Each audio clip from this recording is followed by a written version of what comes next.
Score, the podcast. The only show taking you inside the studios of the world's most celebrated composers and musical storytellers. Presented by Spitfire Audio. I'm Kenny Holmes. I am Robert Kraft. And this is Score, the podcast presented by Spitfire Audio. This is a big one, Robert. It's been a long season. It's our season finale, folks. Epic. An epic accomplishment. Can we, all of us, reach around, pat ourselves on the back? 4 seasons in the can. Yep. I think we must have, at this point, at least 2,000 or 3,000 composers that we've talked to. It seems like it. Yeah, I think the math checks out. And it's just been fabulous. I say this, I think, at the end of every season. This was our best one yet. I keep saying it, but this was really interesting. Plus, we introduced more Score for all of those that have been begging for more content. For year-round content. That's right. Real quick, I want to introduce our guests for the season finale here. Executive producer Matt Schrader. Welcome back to the show, Hello. Matt. Nice backdrop there. It's very, it's like you're on a Hollywood junket. I want to ask you about like your movie that's coming up. Yeah. Nice. You have about 4 minutes, and then it's the next person. And then good morning as well to Composer Carol. Composer Carol joining us with the coolest background Good of all. morning. Very, of course. Very modern, very, got your plants, got your records on the wall, very organized. Kind of minimal, but hip. Yep. And coming up, our most important guest of all, our guest of honor for today's show. He's I mean, it would take me forever to list all of his accomplishments, but he's got a star on the Walk of Fame. He's in the Songwriters Hall of Fame. Thank you. Got so many awards, Oscars, Grammys. We're talking about, of course, Randy Newman, not Robert Kraft. Oh, so sorry. Shoot, God, I was wondering. Randy Newman, of course, such an important influence personally, just musically, and the opportunity to speak with him and ask him questions, really a treasure. I have to give a shout out to Amos Newman, his son, who helped us. It is amazing, pop music to film scores, how much of an influence he's had musically over the last half of the century. You know, it's a long and time. And half of the world, too, how much influence. There are generations of people who have grown up with his music, sometimes worked with him, then after that, and he's still cranking out, these amazing film scores. So I'm really excited that you guys got in touch. I know that was we were working on that for a while, but man, what a cool finale. Well, as they say in show business, Randy didn't need us. Right. It was so I understand completely, and it was very generous of him. I just wanted to say, too, give us an hour. It's really cool with Randy Newman that so many filmmakers want his voice in the songs because he's such an incredible songwriter and he's written songs for so many of the biggest names in music. But in so many of these Pixar movies, it's Randy singing. It's not the star of the film. It's not, let's get a pop superstar that's more current for the younger audience to recognize. Yeah, that's true. They still use Randy, and there's something about his voice that is so unique that as soon as you hear 2 words out of his mouth, you're like, it's Randy Newman, and it's going to be a great song. And that's something that I really love about him, and that is really shows the respect that he has in Hollywood, that these filmmakers not only come to him for the songs, but for his voice as well. And it was funny how he talked about being, how the younger kids now will heckle him when he does a concert. And this was in an interview a while back we did for the movie, for Score a Film Music Documentary, but he was talking about how, now there'll be 5-year-olds that go, "You sing, you got a friend." Get to it. He's like, all right. What are these songs? Never heard this. I was really influenced by Randy Newman's records, just coming up to hear Sail Away and It's Lonely at the Top. I mean, these amazing songs that he wrote, to think that I'm not sure how many decades later to be actually able to speak to him and ask him about that period in his life as well as the current work he's doing. Really, really important for all of us artistically and culturally. He's an icon. Well, and so anyone who's been to a Dodger game too in Los Angeles, I Love LA. I love LA. The theme song. Every night. We can ask him about that as well. Before we get to Randy, we want to take a minute, as always, to thank our sponsor, Spitfire Audio, maker of orchestral sample libraries for film composers. Whether you're just starting out or a seasoned professional, Spitfire has so many sounds you will love. Yeah, and do you know they release a new library every month? And I don't know about anyone who's listening, but the free lab series gets you an entire orchestra for free in the Discover edition of the BBC Symphony Orchestra. And if you stick around, at the end of this episode, you're going to hear a demo of the Contemporary Drama Toolkit. Yeah, that's one of their bigger packages. So they do the free lab series and the BBC Symphony Discover edition to get you started. Then you can roll right into some of these big packages. And as a listener of Score the Podcast, we have a hookup for you, 25% off your first order of Spitfire products. If you've been on the fence about getting a package from them, now's your time because our season is wrapping up. Who knows how long they'll keep this promo code alive. It's Score 2021. Use it in the checkout on SpitfireAudio.com. You can get you don't have to just get one either. I know one of our listeners bought like 15 packages at once and really cleaned up. So if you're on the fence, get on it because we can't guarantee this promo code will last forever. And like Robert said, stick around after the show today. We'll play you a clip from that package, the Contemporary Drama Toolkit. It's become one of their most popular packages, and it has strings, textures, synths, leads, pads, guitars, basses, everything you would need to put something together for a film or a TV show or a commercial, anything you're working on as a composer. So we will get to that later in the show at the end after our interview with Randy Newman. Before we get to Randy, we always like to do this on the end of the season. Go through kind of some of our favorite moments of the season. We had 11 episodes, which is a little random. We were going to have 10, but then we had an opportunity to chat with James Newton Howard at the last second, and we couldn't pass it up. And man, what a great conversation that was. I thoroughly enjoyed every minute with him. He is so great and inspiring, and for someone at that level to talk as humbly as he does, it makes us all kind of feel better about ourselves, I think. It just going through struggles and things that we go through as creators and hearing someone at that level talk like that, it was inspiring to me. I don't know about you guys, but I took a lot of that to heart. And the guy, it was so interesting with James Newton Howard because he has a tremendous catalog that goes back quite a while.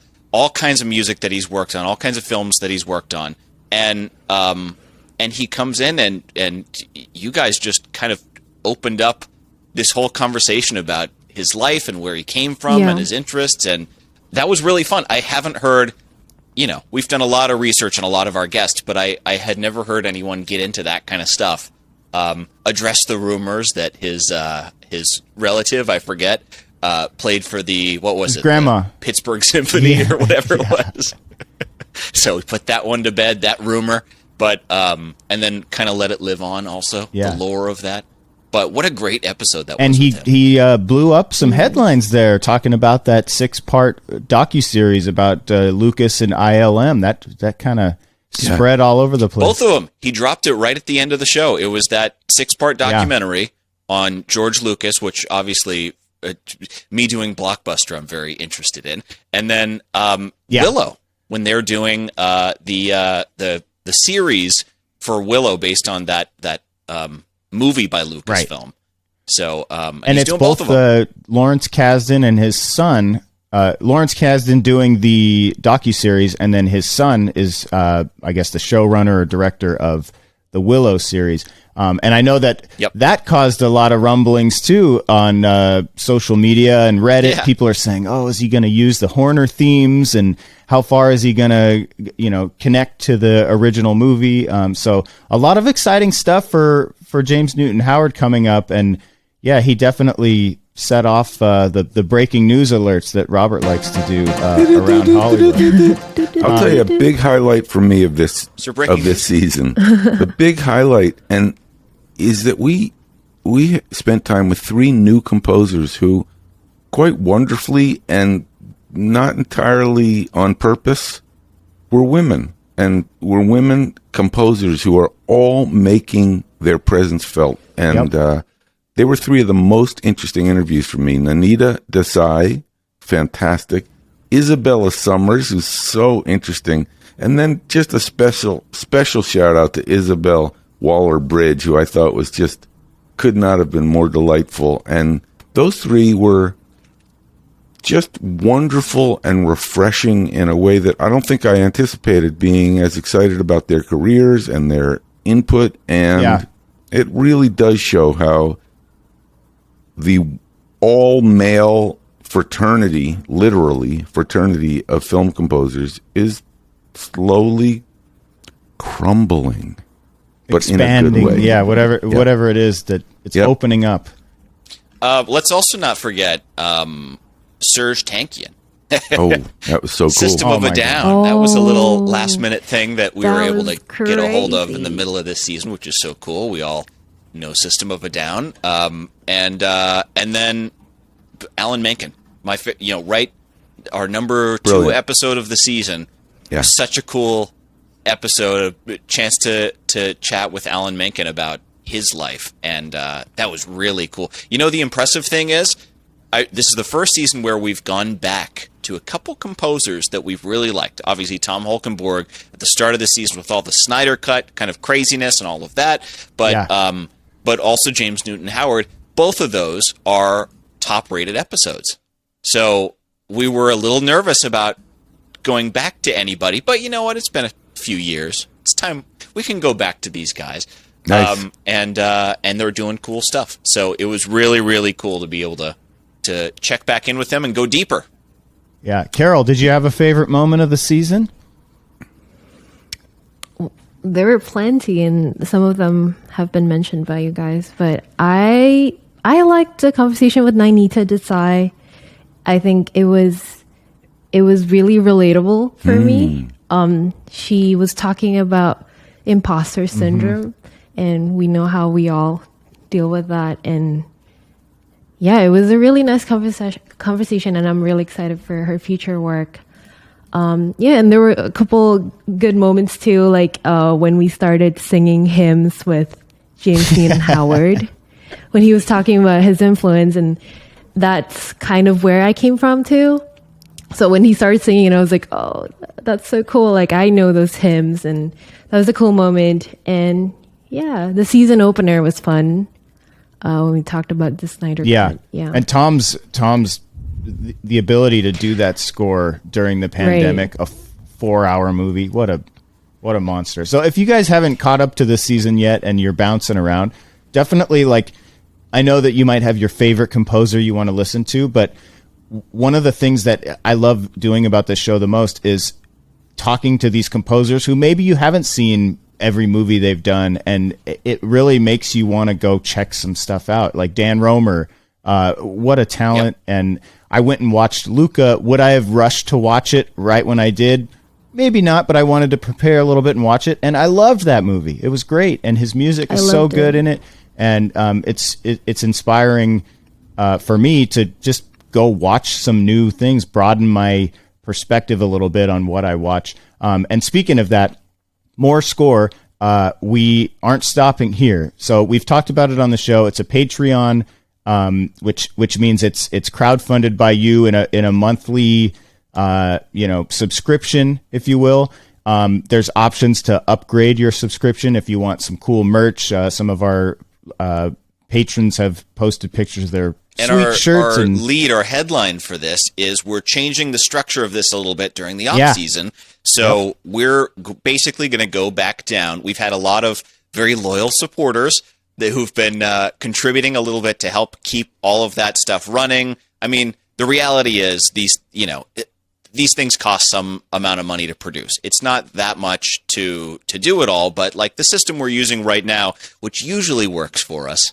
In the last episode of More Score we just did with the Newton brothers, we had a little bit of an iffy thing with our internet provider. But aside from that, it costs a little bit to produce this. So chipping in a few bucks to help us out to pay for some subscriptions to the software we use and the tools that we're using to produce this stuff goes a long way, and allows us to keep bringing you great content. So we're going to basically start our tiers during this off season at $10, and you'll get this content every post. Well, I guess 3 to 4 times a month. And if you want to support us with more, great, you can. There are some other tiers that'll allow you to do that. You can get a shirt. You can get a shirt and a coffee mug. Some people have posted pictures of that, which is really cool to see. And there's a rotating rewards program that's in there that's part of what Patreon does. But to make it more accessible and easier to the people that just want to be able to get new, interesting, current interviews that are happening all the time with composers. It's not specific to our Score the Podcast season. Well, now's an opportunity to be able to do that. So we're lowering all of that, the price point to be able to get in, and really looking forward to being able to continue those conversations, because it's a lot of fun. The couple episodes that we just posted with the Newton brothers, and right before that with oh boy, I'm gonna probably butcher the name, Robert Cristobal Tapia De Vere. De Vere, thank you very Lotus. much. Very cool conversations. And let me just say, a little bit of my White Lotus. We had the Newton brothers on in season 2, and they're one of our most listened to episodes. And we love those guys, great friends of the show. But this conversation is particularly interesting because they have a new show coming out with Mike Flanagan, who they've partnered with for Haunting of Hill House, Haunting of Bly Manor, Dr. Sleep. But Andy Grush, one of the Newton brothers, not only did they score the series, but Andy acts. He plays a role in every episode of this show that comes out, I think, next week. This week, end of this week. It's end of this week. Yeah, as you're listening to this, it's on Friday. He drove to Canada to do this because it was in the middle of the pandemic. He had to if you're a composer and you've gone through some battles of trying to get stuff recorded in weird ways, you're going to love what Andy talks about, because he recorded in some of the weirdest places at weird times of the night because of him being too loud in his hotel room. And it's awesome. Those guys are great. A pop song in his car. in a parking garage. With a portable recorder. Yeah, it's pretty crazy. And speaking of tears, I think I may be shedding a few if we don't hear Randy Newman at some point. Dang! Do you think? How'd you feel about my segue? That was kind of it was a little bit. I don't know, rude. Rude. Is that the word? Aw. He's like, speaking of wrapping things up. Speaking of wrapping things up, and I was thinking, speaking of car crashes, I really don't want to talk about last night's Emmys. I know we're going to hear this a few days from now because... it's not last night anymore. Now you gave away that we're recording this on my God. Monday. I am really disappointing with last year's Emmys. It's not live. But we can save that for another day. I just think that with that much quality TV, can't they write a funnier, better show? But we will put... Well, that's always the thing with the Emmys, isn't it? We will put a pin in that for now. Well, we should run through the winners really quick, though. Yeah, let's just touch on the winners. That was so Creative Arts happened the week before. So if you watched last night and you're like, where are the composers? That's not new. They put all the Creative Arts the week before. The Crown and the Queen's Gambit won everything for those of you that and don't Ted want to sit Lasso. through 4 hours. Yeah. And Ted Lasso. So main title theme is The Flight Attendant by our friend Blake Neely. Great. Terrific score, or terrific theme, I should say, for the score. The music composition for a limited anthology series, movie, or special. Carlos Rafael Rivera, The Queen's Gambit. Yeah. I think everyone kind of saw that. Another score coming. guest. Music his composition. Full interviews on More Score Now too, if you want to get back. Yep. Music composition for a series, original dramatic score. The Mandalorian takes it again. Yep. Ludwig Göransson just on a tear right now. Outstanding music composition for a documentary series or special. Another friend of the show, Stephen Price, who we had on season 2. Great guy, great composer. Check that episode out. Original music and lyrics looks like WandaVision, Kristen Anderson Lopez, and Robert Lopez. Let it go, let it go. That's right, same ones. Music direction, Bo Burnham for that Netflix special he did. And he was robbed last night at the Emmys because he should have won for best musical or comedic show. Please continue. And music supervision for I May Destroy You, Sierra Elwes and Matt Biffa. Yeah, Matt Biffa. They did great, and what a great show. I think it was all really, really good, and I'm going to make a prediction that next year at the Emmys, we're going to hear a lot of thank you. And they may be hiring me for episode 2 of White Lotus. That was pretty good. My imitation Should we send that the White Lotus toolkit for Spitfire. Nice. White Lotus toolkit. Put it right next to the Petting Puppies toolkit. Featuring Robert And on Kraft. that note, I think it's time. Should we take a break? I think we take a break. We come back with the maestro of maestros, the natural, the Seabiscuit. I just want to say thank you to all you guys for a great season. Thanks. Composer Carol, who's our production coordinator, tracking people down, roping in times and dates. Tracking people. It's a lot of work. It's a team effort. And Robert, of course, just your expertise and working together with Carol to figure color out commentary who we want to talk to and all of that. And Matt, all the legal stuff and handling paperwork and also just you guys stop getting us sued. And I think all this legal that stuff. we also all owe a shout out to Kenny for doing everything else.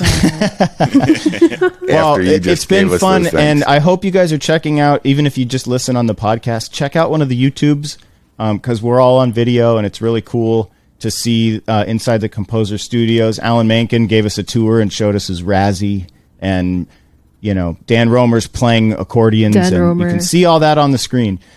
So thanks again for joining us for this whole season, and a special shout out to Spitfire Audio. Thank you. Paul, Christian, Ben, everybody over there who has partnered with us for 3 seasons now. And amazing. We couldn't do this without you guys, and we hope you guys go support them too and get some of their sound packages so you can sound better and they can keep doing what they're doing, because they do a great job, and we love them. Coming up after the break, Randy Newman. This is Score the Podcast, presented by Spitfire Audio, the season finale. We'll see you in a minute. Where's that coming from? Wow. Hey guys, it's Kenny. Back to the show in just a second. If you like Score the Podcast, you're going to want to check out More Score. More Score already has hours of content waiting for you. You can listen to interviews with composers Zach Robinson and Leo Bierenberg of Cobra Kai, and Carlos Rafael Rivera, the maestro behind The Queen's Gambit. Plus, we've done a sit-down with the founders of Spitfire Audio, Christian Henson and Paul Thompson, who share why not even an erupting volcano could stop them from launching the business. It's a pretty crazy story.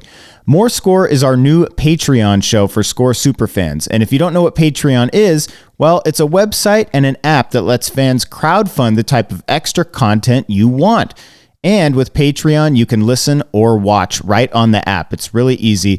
And the best part about More Score, it's year-round, just like you asked for. No more off-season. Just go to patreon.com/morescore or download the Patreon app and search More Score. We'll see you over there.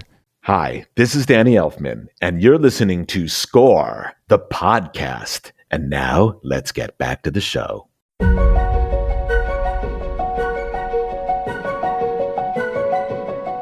Welcome back to this season finale of Score, the podcast presented by Spitfire Audio. We are so excited to welcome our guest. He's a legend in more ways than one. He's a multiple Oscar, Emmy, and Grammy-winning songwriter and composer. He's even in the Songwriters Hall of Fame, and he has a star on the Walk of Fame. You know his songs and scores from Toy Story, Monsters, Inc., A Bug's Life, Cars, Seabiscuit, Marriage Story, Meet the Parents, James and the Giant Peach, and so many more. Please welcome to the show, Maestro Randy Newman. Randy, how are you, sir? I'm good. How are you? Doing fantastic. We're so glad to have you on the show for this season finale. It's a pleasure to be here. Randy, you know that you and I have met before, and mostly in many ways because I had the honor of sitting in both of your uncle's chair for 20 years. First, I inherited the gig that was first Alfred's and then Lionel's. And so the Newman stage we named, of course, while I was at 20th Century Fox. But I have to tell you that I'd be remiss if I didn't first ask, before we get into all that fun stuff about your work, there wasn't a soul who came into my office of a certain age who wouldn't look around and say, I remember visiting Lionel here. And they would always tell, Jerry Goldsmith and John Williams, and they would always tell a Lionel Newman story, which they'd first apologize, like, is it okay for me to say a couple words in this office? And I'd say, just tell the story. So I thought, Randy, if there was just a memory of Lionel you could share with us, because I know you two were close, and those Lionel stories, I think, need to be preserved and saved. Is it really? I'm trying to think. You used to visit him Yeah, I used to visit him. He'd say, "It's a Jewish holiday today," and I said, "What do you mean?" I didn't know that. And he said, "Yes, it is." He said, "Get in the car." We got in the car, drive down Pico, and made a left on Sepulveda, and we went to Hollywood Park. And that was the Jewish holiday. Going to the track. Yes, there's nothing of the essence of him, the bad language, but he had Mel Brooks told Lionel that he wouldn't bring his wife into the commissary because of Lionel's language. Mel Brooks, the guy who did the Inquisition, did some of the most vulgar stuff, funny, in the history of motion pictures, and he didn't want his wife to hear Lionel. It was difficult. He had, he said some vulgar things. He didn't mean anything by him, but he could never do it today. Wouldn't survive. Oh, I haven't thought about that. You're right, because it was a colorful way of expressing himself, and probably some people would take offense these days, but it was lots of people would. It was legendary. And listen, I feel embraced in some ways, just coming up as a musician and a composer, and certainly at Fox, by the entire Newman family. I was lucky not only to sit in that chair, but Tommy and David. You actually sat in the chair he occupied. Should be careful. Oh, that's funny. Well, they did always tell me, certain people would come in and say, Johnny Williams sat here during lunch, and he and Lionel had lunch together in this room. They did. Which is... Lionel would say things. John is a gentleman, let's say. Mm-hmm. And Lionel would say things that would, scare John to the extent that he'd run almost to the exit to get out of there. He loved him, but he would use unfit language sitting next to Sherry Lansing, who was head of the studio at the time. And he called her Miss Lansing, and he called the Zanucks Mr. Zanuck and things like that. That's how he lasted 45 years. Right. But he didn't. John said that when they had the building that you set up so nicely for to be named by him, John gave a little speech at the christening, and he said that, and Spielberg gave a little speech, and Spielberg said that when he first met Lionel, the first thing he thought was, I never want to be in front of this guy. I always want to stay behind him, because Lionel was just whap, whap, rip, rip, rip. And that's what he said. Yeah. I had two doors in my office, and they were identified as showgirls in, showgirls out, I think, because in many ways during that time, which is very different from now, there was an orchestra on the lot and there were showgirls on the lot. And the orchestra, I believe, and Randy, you might know this for a fact because I've always heard this, that Alfred and Lionel would work during the day doing whatever the bureaucratic work of getting and musical work of getting scores ready, but then they would go and record at night, which sounds like a very long day to me. I've seen photographs of the Fox stage set up with linen on tables for dinner that they would then strike and the orchestra would record. Can you tell us just a bit about... No, that's before my time, really. But they weren't afraid of hard work. Yeah. Alfred particularly, but both of them. But Emil also. But you used to come to scoring dates when you were young. I know that you came to L.A. Did. And did you come and sit in the room while they were... There wasn't in the room. There wasn't like a booth that you could sit in, a recording booth. You sat in the room and had to be real careful about making noise, I thought. Yeah. And so I saw a little King and I believe I saw a little bit of All About Eve. The Gunfighter movie did. Yeah, Al worked very hard all his life. Can you tell us just about growing up? You are surrounded by a family of musical, from all different ends. And you, what brought you to LA? Because you weren't born in LA. No, right? I was born. Oh, in you LA. were? Yeah, there's some misinformation about that. Okay. Probably owing to myself saying it.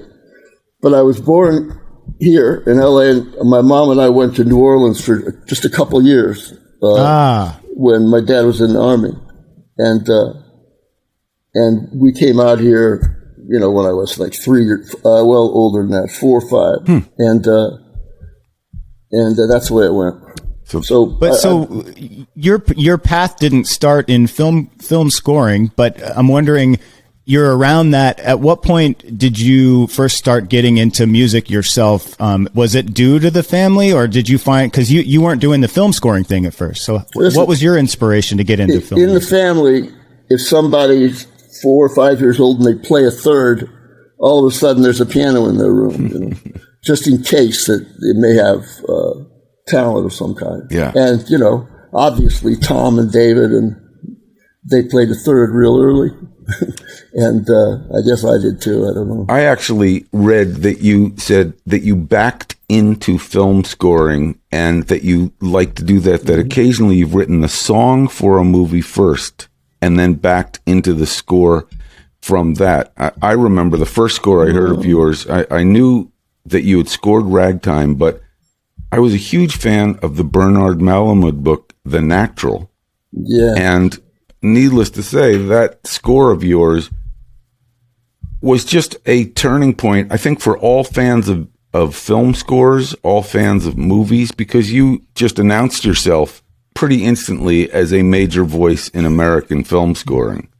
Thank you. Very nice. It means a lot coming from you. Oh, man, listen, there's a scene in there. It's funny. I'm just remembering it where Robert Redford, I believe he hits the scoreboard or the lights with a big home run, and your cue, I think for me this is Aaron Copland meets Stephen Foster. But it wasn't, needless to say, the first thing that you did. I know that your relationship with Lenny at Warner Brothers was instrumental in starting you as a recording artist. And did you assume at that point that's what you will do, is be a recording artist and be the black sheep of the Newmans, only doing records? Though I always thought I'd do some scores. The first thing I wrote for orchestra was an arrangement for stuff on my first record. Dated a Fat Boy and Cowboy. Right? But Al came down and was going to conduct for me. Wow. And every time he recorded, he got sick. He'd get so nervous. This is Alfred Newman. And he was nervous doing this date. And, I forgot what the point of my story was going to be. Well, did he comment on your arrangements? Oh, you know what he said? He said two things. He said, your voice sounds good with strings. So for the next 30 years, I wondered, well, it doesn't sound good with woodwind? Or what should I do? Should I not do it? And there's a lot to be said for that. And he also said, don't ever quit writing songs. So I thought, Jesus, it's that bad. Is that a backhanded compliment? I remind you, yeah. No, he was pretty genuine about it, really. I mean, I think he thought I would be okay. How lovely. It was a tough family in that Was regard. there pressure on you when you did your first score just to live up to the name? I felt it. Yeah, I did. It was, I think it was more pressure than might have been had I come completely from the outside. That's interesting. Because, I would see Jerry Goldsmith and, Johnny, two of the best people of all time, often, and Alfred was. And all the orchestrators would sit at a table, and John and Jerry would sit there, and it was a well-regarded bunch, Herbie Spencer and Arthur Morton, John, Jerry, Sandy Courage was orchestrating them. And they were tough, I once heard Goldsmith came in once and he said, I went to a concert last night. He said, what'd you see? He said, Beethoven, Emperor Concerto. I said, what a piece of crap. And I thought, Beethoven, really? How I know what he means, but that's pretty rugged. How wonderful to flash forward from that fear to know that you entered the pantheon alongside them. Yeah, that you did it. I think about it, what they would think of this and that, less so than I used to. I'll write something and I'll think, Jesus, That's tough. Al said, don't do it unless you're going to be the best. And I say to myself, Jesus, is this really the best? No pressure. When I do something. Yeah, it was a lot of pressure. But though he was not discouraging. Lionel was tougher. Really? In a way, yeah, he was. It's interesting when you said your voice sounds good with strings. For some reason, I can't tell you why, I'm imagining the song "Lonely" at the top, which I believe is a woodwind arrangement. Yeah, it is. It's one of my favorites. And so I'd say woodwinds should not be discounted. No, maybe not. But I thought when I did "Lonely" at the top that it worked out really well in a surprising way. I mean, I didn't expect it, but that's a good example of woodwind and saxes working with my voice. Oh, it's so perfect. It's got that a real authentic feel of kind of New Orleans and Americana. I do know, and I wouldn't mind if you actually shared a little bit about how that song you didn't write for yourself, correct? You wrote it for another artist. I wrote it for Frank Sinatra. I thought it'd be funny. The song goes, I've been around the world, had my cake on anywhere.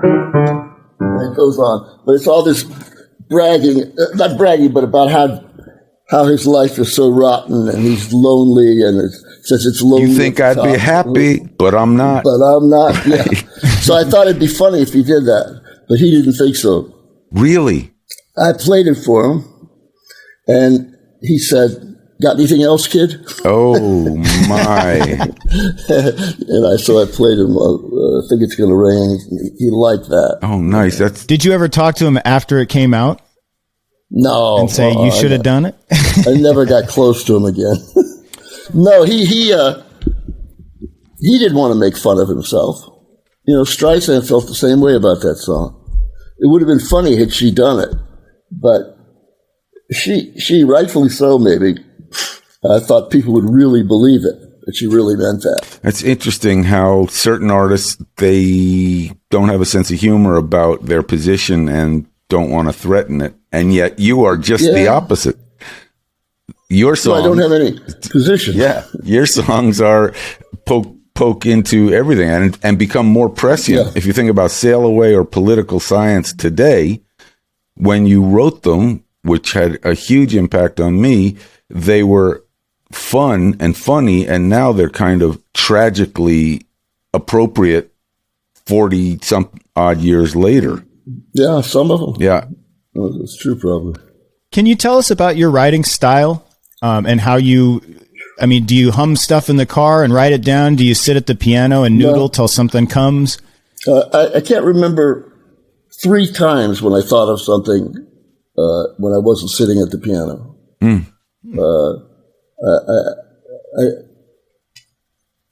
I don't get the ideas when I'm not trying to have an idea, to tell you the truth.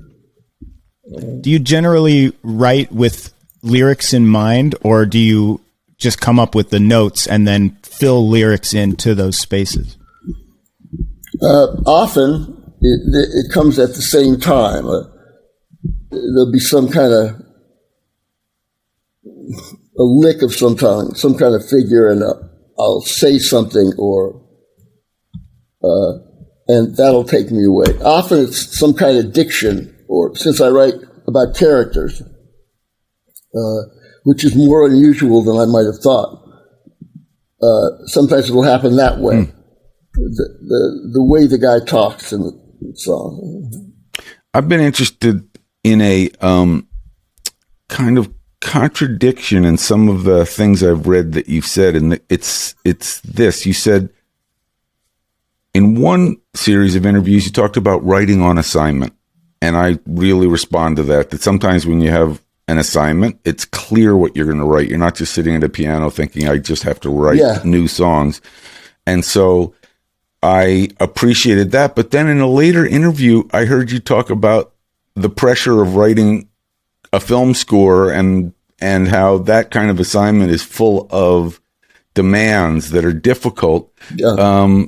I guess the takeaway is writing is not easy no matter how you approach it. But I don't think so. If I asked you right now this afternoon, which would you prefer? Sit down and write a Randy Newman song just for shits and giggles, as they say, or here's a movie that has a deadline and a theme and you have to compose the score in the next 4 months and deliver it. Do you have a preference of those two today?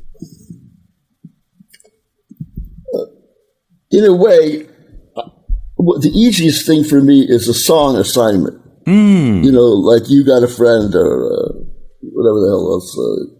Love to See You Smile. That's the easiest thing for me. If I know what a song's about, I could write a song about a baboon and a kitty cat. Yeah. If I had to. But writing a score is difficult. Writing for orchestra is difficult. If it sounds good on the piano, it'll sound in the orchestra pretty much, but it's not easy. All your guys that you've dealt with, and it can tear you up, and does. I think the fundamental difference, though, and I'd love to hear your thoughts, and feel free to share or be discreet, but when you're writing a song, you're writing it for you, and there's no real boss in the room. Maybe somebody will say, let's try and cut one a little faster, but it's a Randy Newman song, and that's the way it's going to go. When you're writing a score, you have a director who will say those kind of annoyingly polite things like, not sure this works for me, and you've just nailed it. I think that, as we all know, that's probably the hardest part of being a composer, is when you have a director that doesn't understand. We were thinking about some of your gigs, and I thought, is there ever one that you just, and again, please feel free to not share, but that you thought, I shouldn't have taken this show. I'm not the right one. That's happened. Yeah. I wouldn't mention what it was. I can only think of one in the middle of it, I think that about all of them. I shouldn't have done this. What am I doing here? But a song assignment, I've always come up with it relatively quickly, and I can't remember anything being turned down. And I think I have. It makes me wonder, and I wish I knew better how some of your songs relate to the score, whether they're based on the melody, and that's when the song appears, is that you take a piece of the melody and turn it into a song, or they're so standalone, your songs. I mean, you can hear You've Got a Friend in Me in any situation, and it's just a standalone, incredible song. But it was strictly adhered to the directive they gave me. They said, we want it to be about friendship. The boy and Woody, the cowboy. Yeah. It's about friendship. And I asked for, adjectives or any kind of words that aren't musical. You don't want musical terms from the director necessarily. You don't want him saying more staccato here, less minor. I've heard all of it. But what you want is, what do you want it to feel like? You want it to be fast, slow. And that one was friends. And so I said, you got a friend, you got a friend, you got a friend in me. I just said it a number of times. Oh, that's so great. Yeah, the directors that are the scariest are the ones who think they're musical. The ones who say, I played trumpet in my high school band. Yeah, or have phonograph. Robert just kind of asked a question I wanted to ask, but I guess when I was going back and listening to all of your songs, the subject matter of the song works so well with the story, but they really do stand alone. And I don't know if this is on purpose, and maybe that's my question. Do you specifically not write lyrics specific to what you're seeing on the screen or about the character so they can maybe feel a little bit more relatable to people? It's not saying the cowboy and the spaceman, but these two friends, and it's very general. And even in other songs that you've written, it's very much like that, where you don't focus on specific parts of the film, but it's general, so you can feel it as an audience member too. I really just try and fulfill the assignment. The occasional things like a song I wrote for Bug's Life. What is it?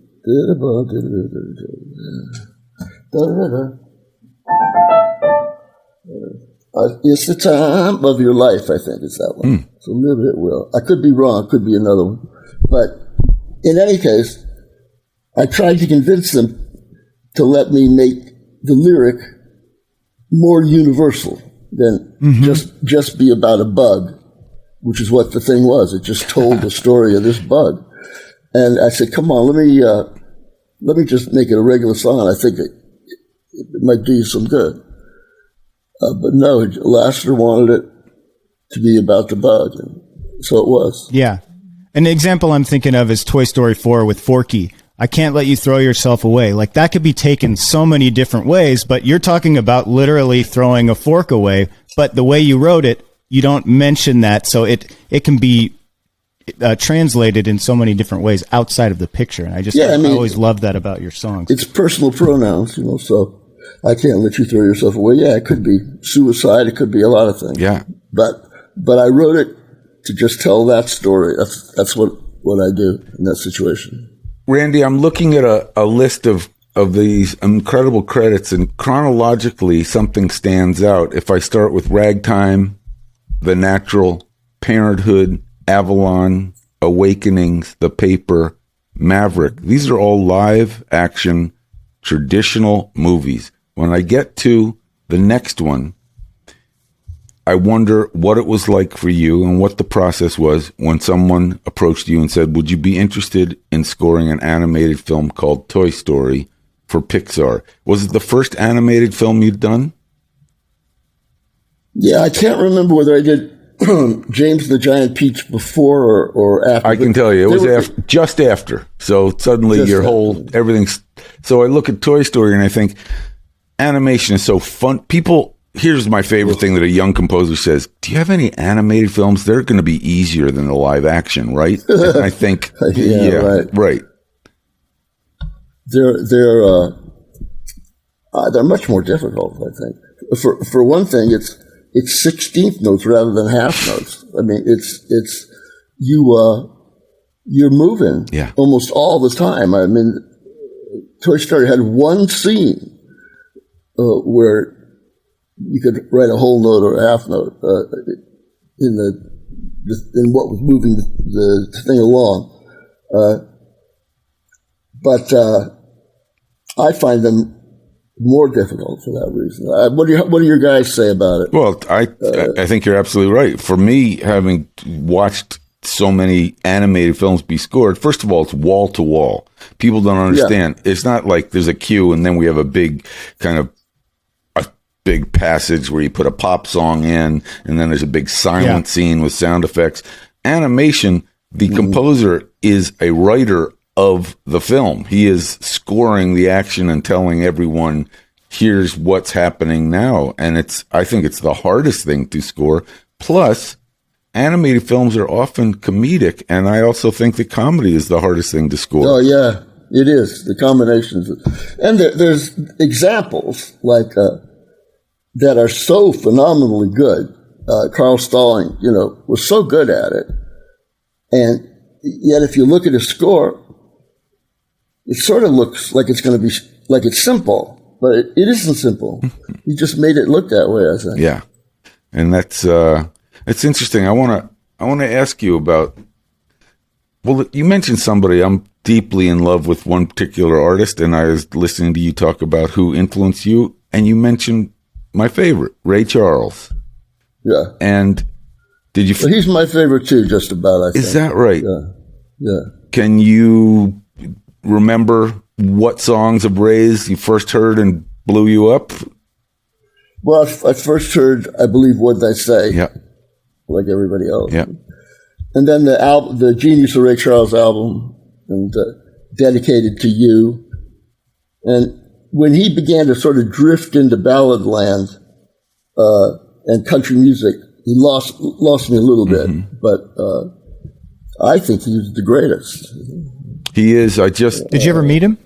No, he did a song of mine, but I never met him. You're kidding. I didn't know that. Which song? Sail Away. Did Ray cut Sail Away? Yeah, he did.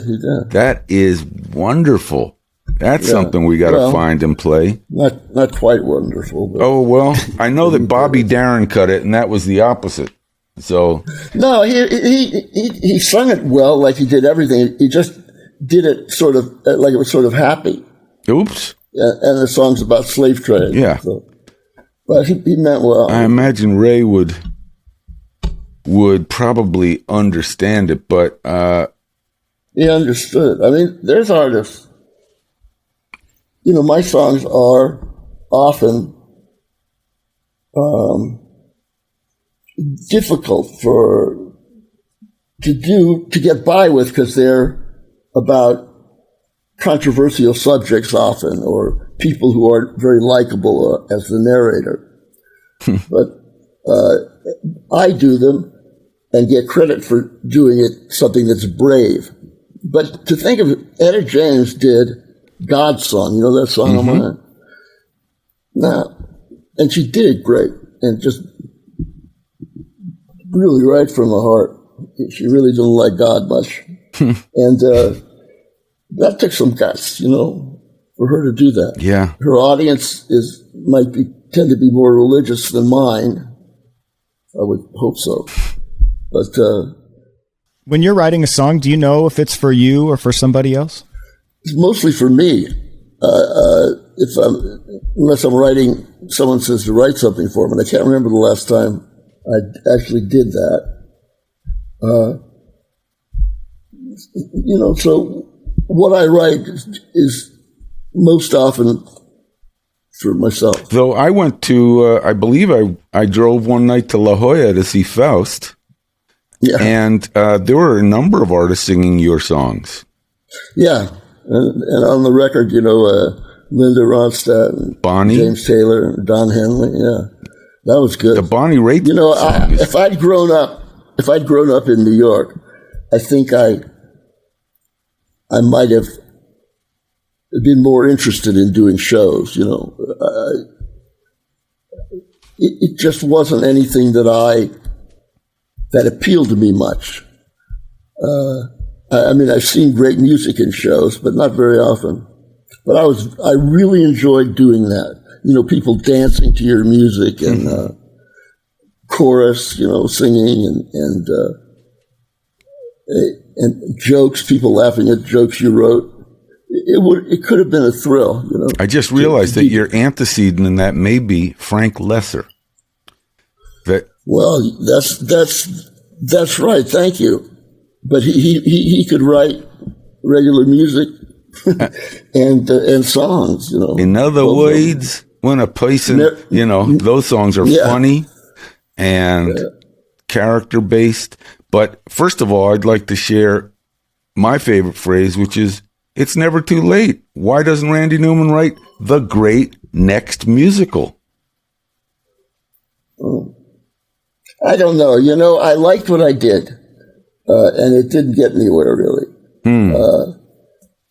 Yeah, it's just... I'm not saying there was a plot against it, but it was a big investment in time, and I don't know, it may not be what I'm good at. Oh, I don't know. I mean, I thought it was fantastic. You'd think I would be. Yes. Yeah, I did too. I thought it was fantastic great, and destined for Broadway. And boy, I remember driving back from La Jolla and thinking, well, that's a hit show. Well, that's nice. Apparently not enough people. It never got east of Indianapolis. East of Pacoima. Yeah. And west of the moon. You mentioned not growing up in New York. Yeah. And it's funny, one of our friend of the show and one of our producers on our documentary Score, Lincoln Bandlow, he wanted me to tell you that growing up, he was so tired of hearing the countless New York anthems, and you finally wrote an L.A. song that he could be proud of. What was the inspiration for writing that song? Was it the same reason? Were you wanting to hear a song about L.A.? No. Don Henley said to me, you know, everyone's writing L.A. songs now. You know, L.A. Breakdown and this and that. And he said, well, you're actually from here. Why don't you write one? So I did.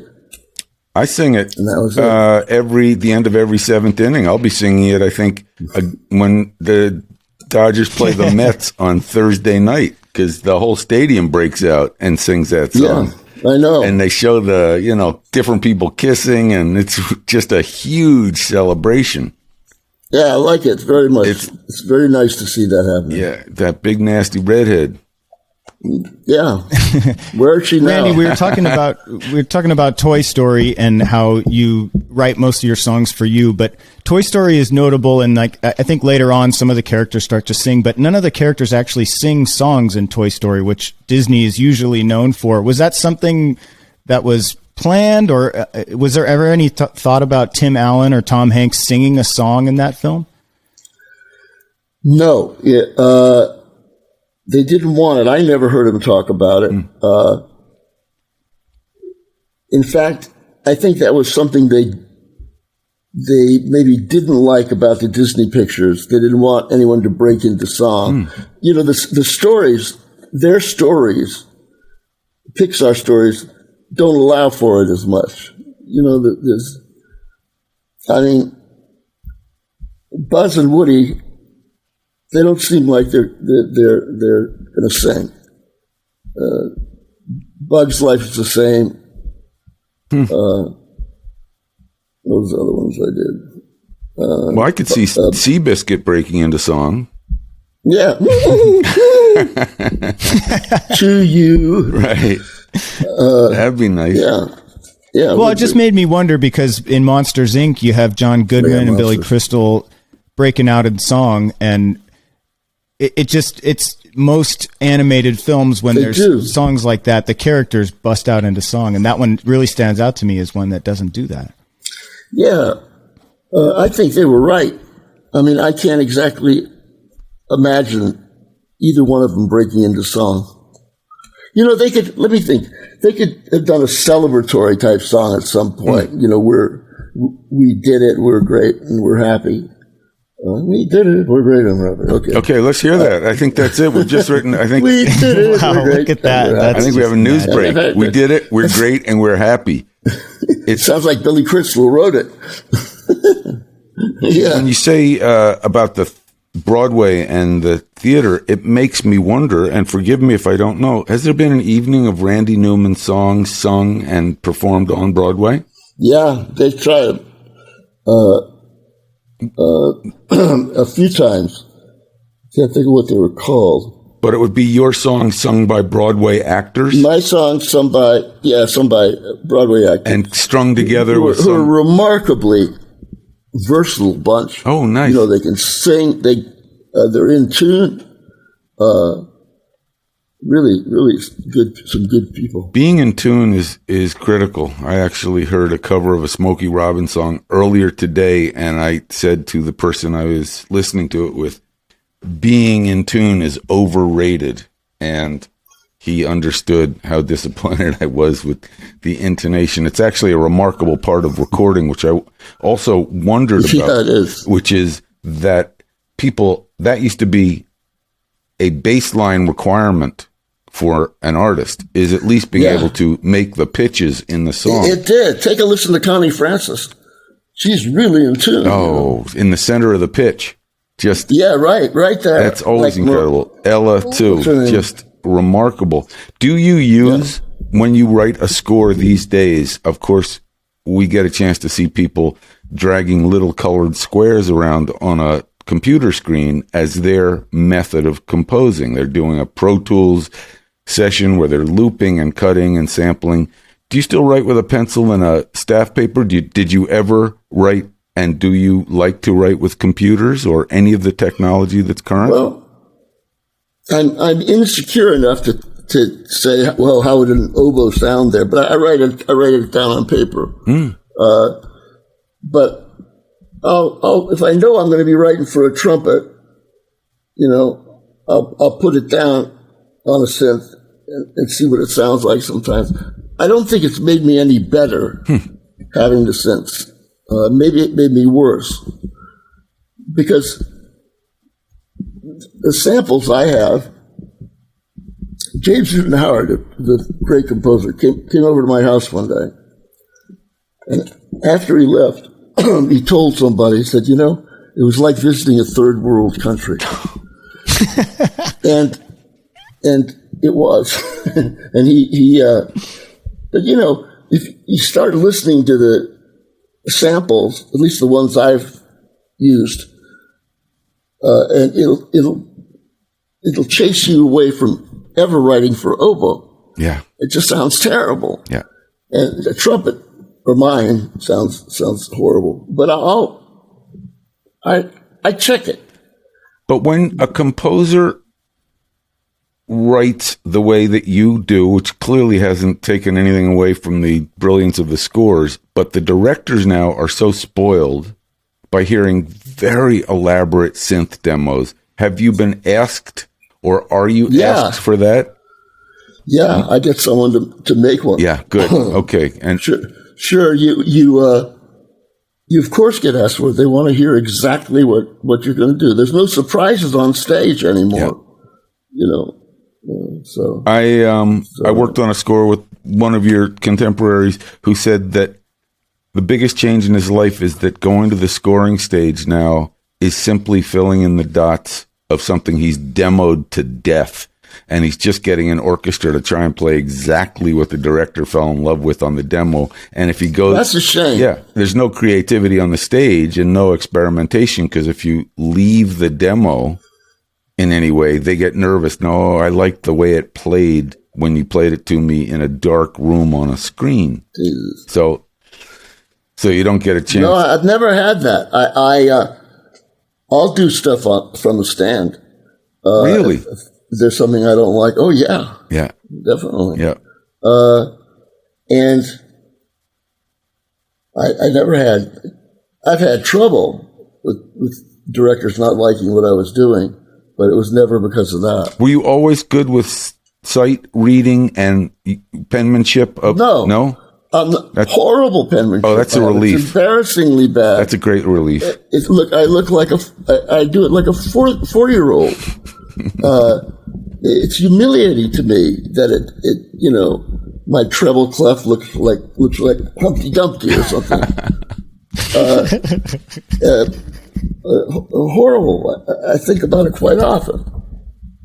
But there I am. That's what I do, and it's helped me. If you got a string part and everything's fine, and you've maybe done it on the synth or something, and look at it doesn't go the right places. If it doesn't, the voice leading isn't right, doesn't follow the rules. And but it sounds okay to me. It sounds okay. It gets better if you bust your ass a bit and work it out. It improves where you thought you had it, but you didn't really have it. Sure, you break some rules sometimes, but basically, parallel fifths, all that basic shit is of value. May sound ridiculous, but it's true. How do you pick your projects these days? I'm sure a lot of people want Randy Newman songs, Randy Newman scores, but what makes you decide on a project? It used to be solely on how important I thought music was going to be to the picture. Now I'm not so sure. I'd like to get,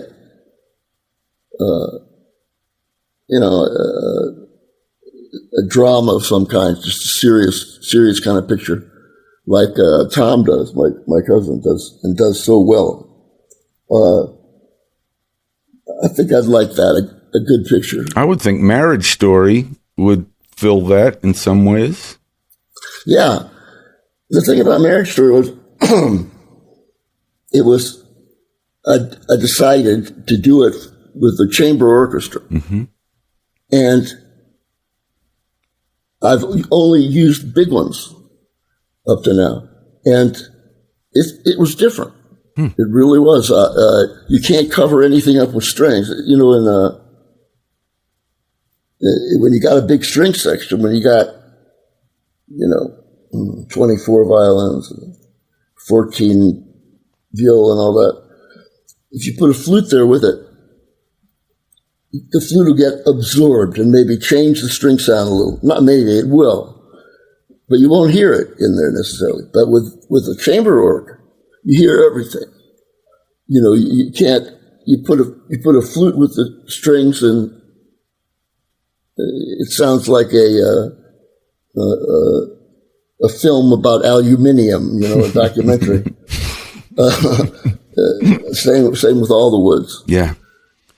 It's so interesting. I'm so exciting stuff, eh? Yeah. Well, actually, was that your decision though to do a chamber? You said you've never done it until now. It had to be. I mean, that's what it didn't want to be. I could have used just strings actually. Like Goldsmith did one of those Magic, that movie, where he had just strings and two pianos.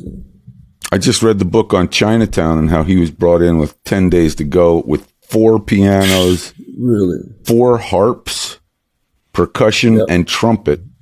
And what's fun about reading the book is then you go watch the movie and you realize how I've never thought of that movie without that score. No. Yeah, it's insane. He had how many harps? 4. 4? Yeah. He wasn't lazy. No, and you start to hear it. I mean, it's an odd combination. And he was asked in the book, why'd you do that? And he said, I'm not sure, which is my favorite answer. It just felt... He liked hearing. When I was really pretty young, I had a job at Fox running a thermofax machine. And Goldsmith was doing, it wasn't a pilot, but it was an important episode of Voyage to the Bottom of the Sea. And he had, it's too bad he's not still here. He had 6 bassoon, 6 flute, and 6 horns, 2 organs, and like 4 mallet players, though it may have been 6 also. Maybe superstitious. But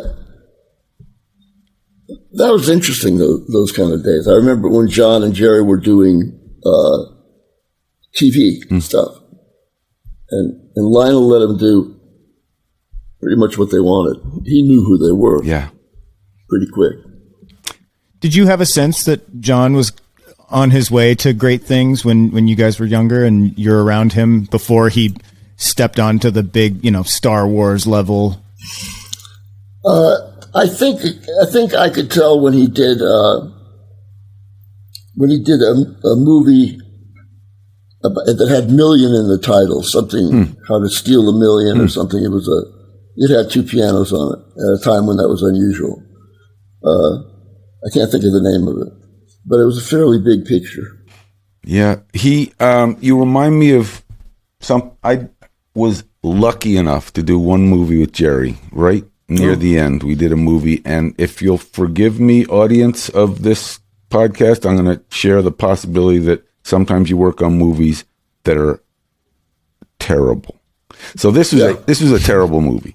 It just nothing worked. The actor he did too many of those. And this, who's to say? Yeah, and I think when he signed on, it probably looked like it was going to be a great movie, and the cast was famous and important, and there was a lot of money. But it just, this can happen occasionally. I don't want to surprise you. It just didn't come together. And so I went to his house one day to hear some cues or do whatever I'm supposed to do as the head of music, thinking, Jerry Goldsmith hasn't spent a lot of time thinking, I hope Robert Kraft likes what I'm doing. It was so the opposite. I just was, hey man, whatever. I'm so pleased to be in your presence. Came to sign the paper, basically. But also I kind of wondered how he's going to handle this picture that just doesn't work. And I very gently said something, the polite version of, what do you think of the movie? And he said something which I've always loved, and you remind me just thinking about Jerry. He said, I always score the movie I want it to be. Wow. And I loved that. He's not scoring what's on screen. He's scoring, this is a movie about a bear and a guy in the woods and his girlfriend, and it was just, some people are going to know, I know exactly what movie that was. It just didn't work. Who cares? They get the bear in the end, the guy gets the girl. Let's go home. So he gave it everything, no matter what. I love the score. He nailed it. Yeah. And I just thought he scored what would have been a really scary, tense movie about these characters instead of, do I look good, which is what every shot seemed to be. Without naming names, Randy, on movies, have you had that experience where you're sitting there going, "Wow, this movie's not very good"? But how do you stay motivated in those situations? Well, you do the best you can to make it work. Mm-hmm. If you got a scene where a guy's on a cliff and falls, you try and make people nervous. If it's a love scene, you play it straight. There's nothing else you can do. Yeah. Has a director ever asked you to make a scene funnier? Yeah. He said, "Are there any funny instruments?" and one of the musicians told me I said something I didn't say when he said that. I can't believe I would have said it. But I've had trouble, yeah. Yeah. I bet. That was the time. It's tricky. It's tricky, I think, probably for a director thinking this is the great Randy Newman, and yet I have to figure out a way to tell him what. They don't give a shit about that. Oh, you're so nice. No one does. They're the director, and they have to answer so many questions about costume and where a guy's going to move, and what they're going to do. That stuff about music. They answer those too. Yeah. And they don't know anything much. They don't. And it's also the... please. I did interviews like this. Not this. Not music people. But wherein I would say, this guy said this and that. And the reporter's laughing, putting it all down. And it was really made me wonder if I'll ever work again. I couldn't keep my mouth shut. Mike Nichols said, "I don't know how you'll ever get another job," including from him. But I've learned to shut up until this moment. Yeah, well, I read his biography, and I can't believe he got other jobs. So it's a great book, Mike, but I think that it's understood that being a great artist comes with a lot of points of view. I think we can say it that way, and that's who you're hiring. And the hardest part has always been with non-musical directors and composers is the non-musical directors have no clue what they're talking about, and yet they will wade into the room and say, "What's that sound?" And you go, that's the sound of a clarinet or a snare drum. And, well, do we need those in this? I mean, you have been there as much as any of us to hear that. And I always admire anyone that can be patient with those questions. You have to be. Yeah. You just have and to be. you're constantly going back and forth too, where you're in the Randy Newman world where you write your song for nobody but yourself, but then you go back into film where people, you have to take that direction. Is that difficult to balance for you, or have you just gotten used to like switching on the I'm on a team versus I'm solo? Is that an easy switch for you to flip? I can do it. You basically nod, and if you disagree, you say, I don't think that's a good idea. Maybe. That's so nice. What are you going to do? Very polite. Well, you could say, I think it's their pick. It's their picture. Oh, I've said it too. Yeah. I've said that too. It's their picture. Yeah. That's the hard part. That may be the most perfect final word of advice to all the young composers listening today. It's their picture. I think that's the T-shirt. Yeah, it is. And you won't be blamed for it. You won't get credit for it. Yeah, exactly right. And they will take all the blame or all the credit, and it's their picture. But it's just, for me, Randy, it's a joy to spend an hour talking to you. I'm just, as you can imagine, Pleasure. As a musician, as a fan, as someone who loves songwriting and film scoring, you're one of my heroes, and I think I speak for millions of people. Just heroic body of work, and we look forward to the next one. It's very nice of you. Is there anything coming up, Anything Randy? you can tell us? Any big inside, late-breaking news? No, not really. Not really. I don't know what I'm going to do. That's great. That's what a nice way to be. Well, we're going to die or retire. Well, that sounds like the same for all of us at this point. Those are two options. Well, Randy, we can't thank you enough for coming on the show. A quick reminder to our listeners, you can follow us, Twitter @Score the Podcast, Instagram @Score Movie, Facebook Score, a film music documentary. And the season is ending, but more Score continues on. Go to patreon.com/more Score, where you can get exclusive interviews, exclusive merch, and stuff you can't get here on the show. Stick around after the show today. We're going to play you a clip from Spitfire Audio so you can hear some of the different sounds to elevate your music. Maestro, thank you so much for coming on our season finale. Great pleasure. Of the podcast. Really enjoyed it. Thank you. Really great. And we will see you next time. We're looking forward to the next Randy Newman score or song. That's always something to look forward to. So, thank you. Big love to all, and let's go to Hollywood Park together. Okay, yeah. They're off and running at Hollywood Park. The happy cross your life at Hollywood Park. All right. See you around.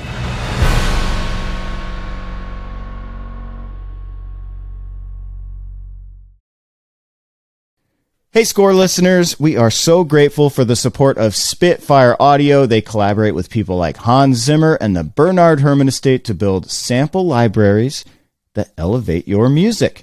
You're about to hear a musical demo of what that sounds like. And then as an exclusive to Score listeners, Spitfire is offering 25% off your first order using the promo code SCORE2021, all one word. And it's exclusive to our listeners, but I think it's time to jump on this now, because since the season is ending, this is it. We don't know how long this offer lasts, so this is it. Go to SpitfireAudio.com and enter promo code SCORE2021 so they know we sent you. Kenny, you want to play that last music clip? Yeah, let's play the clip. This is the Contemporary Drama Toolkit, one of their most popular packages. Check out all these cool sounds.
All right, guys, that's it for us.